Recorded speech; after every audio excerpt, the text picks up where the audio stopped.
Alright, so this time, ang inbox naman natin ay yung dalawang magkaiba muna para ito, si Hasipupu and si Dimo. Dimo series.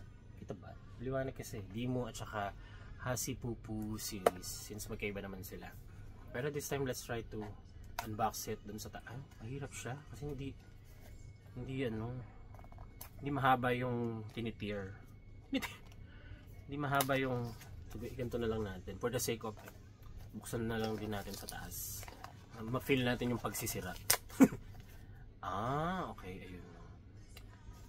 ayun hindi siya nagko-connect yung tier pag sinisira mo siya. Anyway, try natin sa mga susunod pang boxes. So i-unbox lang natin. This is so nice. May good item sa loob. So, dun sa first video natin, ang in-unbox natin kasi doon mga labubu, like mga, kumbaga sa layman's term, mga chidi bear. So, this is the first nating ina-unbox na mga figurine. Mga figs naman siya. Okay, so this one is the inside and outside. Hindi, start inside and outside. Ako nakuha yung inside and outside. Yun nga, inside and outside Dimo Weaving Wonders collection. And then the first na meron tayo or nagkaroon tayo si Starcatcher, which is referred by Miss Moon. Hindi ba referred term doon? Endorse? Basta ganun. Tawag dito. Parang referred niya or parang may hinanap akong term eh. Recommended yun pala. Recommended by Miss Moon. May kay Madam Moon. Thank you so much, Miss Moon. Starcatcher. May partner to. Kaya lang hindi ko nakuha yung partner. Parang na-mine siya somewhere down the road. So anyway. So let's start with the props. May pa-star. May pa ulat. Clinton Cloud. Saka yung pamingwit. Kasi nga Starcatcher siya. And then, kagaya na sinabi ko kanina, open box lang yung mga binibenta ng Kane's Pop Mart collection. Pero, closed pa yung plastic. Closed foil. Open box, closed foil. Kaya ikaw pa rin yung makaka-experience na mag-tear here. Ano siya?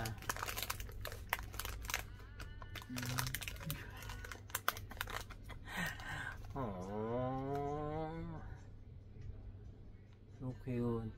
Hala. Diba? Yung sinasabi ko kanina, I thought dun sa picture, akala ko yung star actually hindi mo nga siya ma-appreciate na star siya. Yung dun sa ulo niya, yung headdress niya, star siya. And then parang akala ko like painted star cloud lang siya, painted. Pero sa actual, hindi siya painted. Ano siya, like parang 3D. Parang yung utak niya, kita mo yung utak niya, at yung utak niya is parang star, made of stars. Tapos dahil nga clear siya,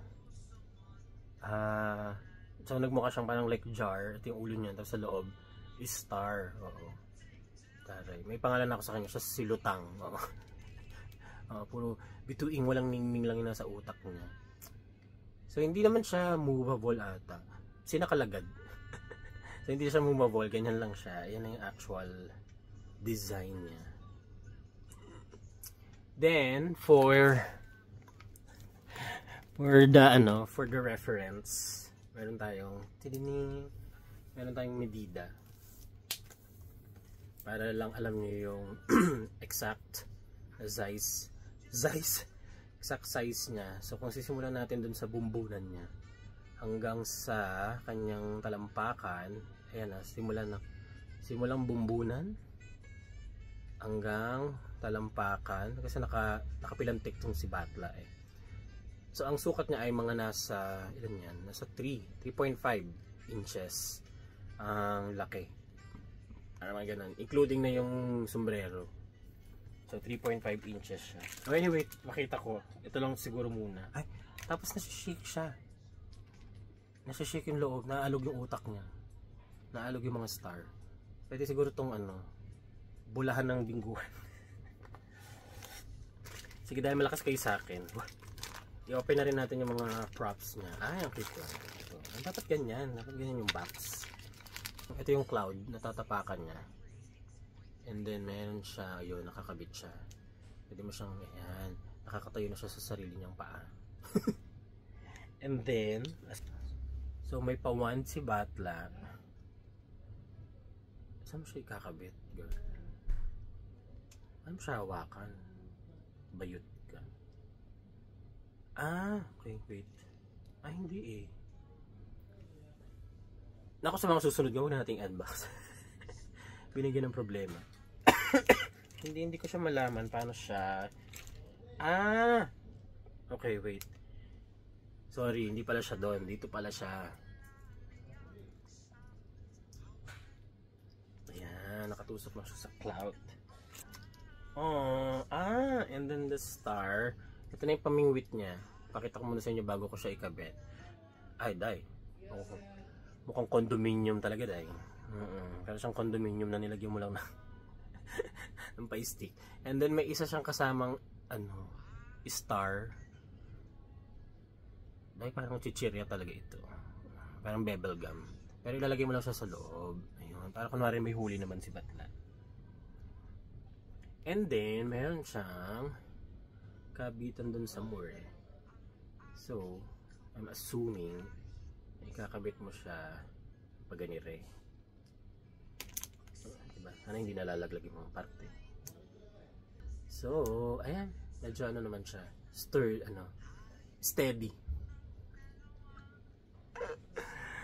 Ang cute. So, yun yung itsura nung nating. Compare natin sa sa picture. This one is part of Demo series Weaving Wonders. Si Starcatcher. Yan. May nakat siyang star. And then the second, ito, Hasipupu. Dito na natin siya buksan. Istressin tayo dun sa baba. So, ayan naman siya, Hasipupu. The Constellation. Okay, naalala ko na to. So, itong series pala na ito, hindi ko lang na-recall. Itong The Constellation series ng Hasipupu ng Pop Mart ay mga zodiac sign. So, mga stars siya. O nga no, hindi ko nasabi kanina. So, ayan, kung makikita nyo, meron siyang Aries, Taurus, Gemini, Cancer, Scorpio, Libra, Virgo, Leo, Sagittarius, Capricorn, Aquarius, and Pisces. So, dapat 12 lang siya. So, siguro feeling ko itong secret na design na to, Year of the Kangaroo, or mga Year of the Lizard, or somewhere. Or may panibago silang zodiac sign. Or feeling ko, part siya ng zodiac sign din, pero iba yung design. Anyway. So, dahil nga January tayo, kaya ang kinuha kong design dun sa series na yon is syempre aquarium. Naalala ko when I flexed it dun sa live, ang sinabi ko talaga, though I intentionally say na Aquarius, wala lang, patawa lang, pa-clout. So, pero Aquarius talaga, sinabi ko lang aquarium. So, ayun nga, nababasa ba? Aquarius. Ayan, so, Aquarius siya. So, ito yung card. Yun yung very satisfying part ng pag-unbox. Pag-unplastic. Unplastic. So, eto na siya.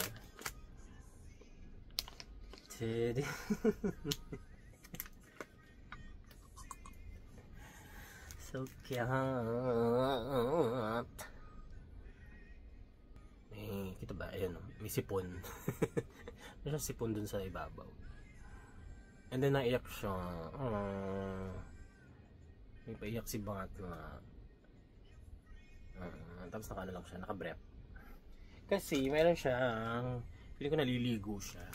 So, buksan na natin itong mga niya, good items. Kasi simple lang naman to. Meron lang, lalagyan nyo ito ng tubig, lalaki siya. Ay, hindi ba ganun?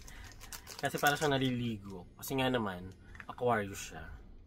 So, something water. Alam naman natin na mga Aquarius ay dating aquarium. So yun, and then ipapatong mo lang siya dyan. Tapos merong isa kasing perlas ng silanganan dito. Ito, may kasamang pa-perlas din. Nasa kamay. Okay. Hindi kasi nagbabasa ng manual. Kasi nagbabasa ng picture. Ayun pala yung perlas ng silanganan sa kamay niya. So, ayun. May pabutas siya dito sa kanyang kamay. Doon mo inalagay yung perlas ng silanganan. Ay ko. Okay. Malandi lang talaga yung pagkakaupo niya kaya muntik siya malaglag. So, ikabit ko lang yung perlas ng silanganan. Ayan na siya. Tenen. Hindi masyadong kita eh. Pag maliwanag eh. Tapos pwede ko maglagay ng ano dito. Bigas. Don't cry baby. So anyway, this is the first two. So natanggal na yung lambat niya talaga. So ito si Starcatcher and ito si Aquarius. Thank you so much, Miss Kane, Pop Mart Collection.